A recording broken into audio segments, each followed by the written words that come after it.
सर्वत्र गोविन्दनाम संकीर्तनं गोविन्द हरिगोविन्द श्रीमद्नारायणीयं दशकं 2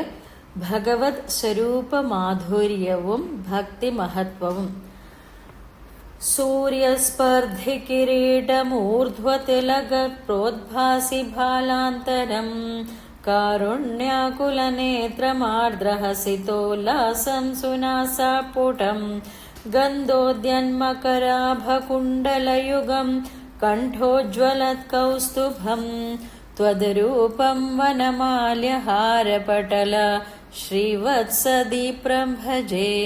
केयूराङ्गदकङ्कणोत्तममः रत्नाङ्गुलीयाङ्कित श्रीमद्बाहुचतुष्कसङ्कदगदा शङ्खारिपङ्केरुहां काञ्चित्काञ्चनकाञ्चिलाञ्छितसलसत् पीताम्बरालम्बिनीम् आलम्बे विमलाम्बुजद्वितिपदां मूर्तिं तवार्तिच्छिदं यत्रैलोक्यमहीयसोऽपि महितं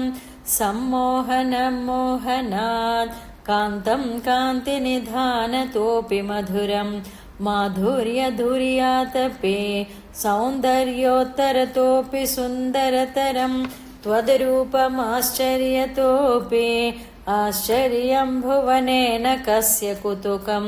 पुष्णाति विष्णो विभो तत्तादृङ्मधुरात्मकं तव वपो सम्प्राप्य सम्पन्मयी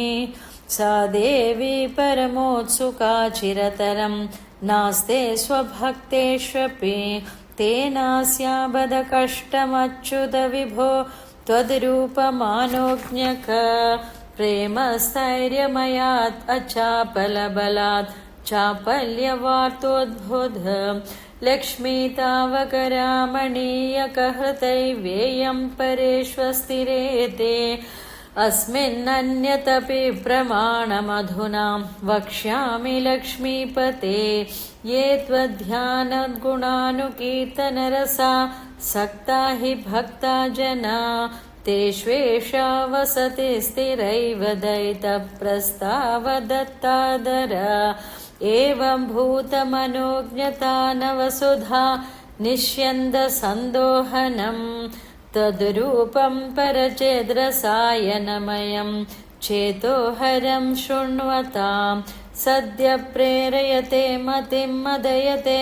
रोमाञ्जयत्यङ्गक व्यासिञ्जत्यपि शीतबाष्पविसरैरानन्दमूर्च्छेद्भवै एवं भूततया हि भक्त्यभिहितो योगस्य योगद्वयात् कर्मज्ञानमयात् भृशोत्तमतरो योगीश्वरैर्गीयते सौन्दर्यैकरसात्मके त्वयि खलो प्रेमप्रकर्षात्मिक भक्तिर्निश्रममेव विश्वपुरुषैर्लभ्या रमावल्लभा निष्कामं नियतस्वधर्मचरणं यत्कर्मयोगाभिधं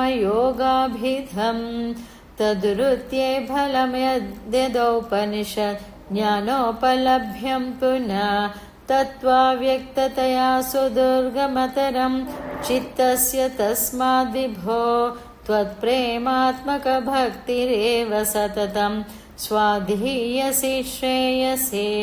अत्यायासकराणि कर्मपडलान् आश्चर्यनिर्यन्मला बोधे भक्तिपथे यथा व्यपुचितताम्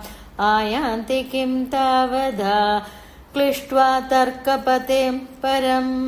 तव वपुर्ब्रह्माह्यमन्ये पुनः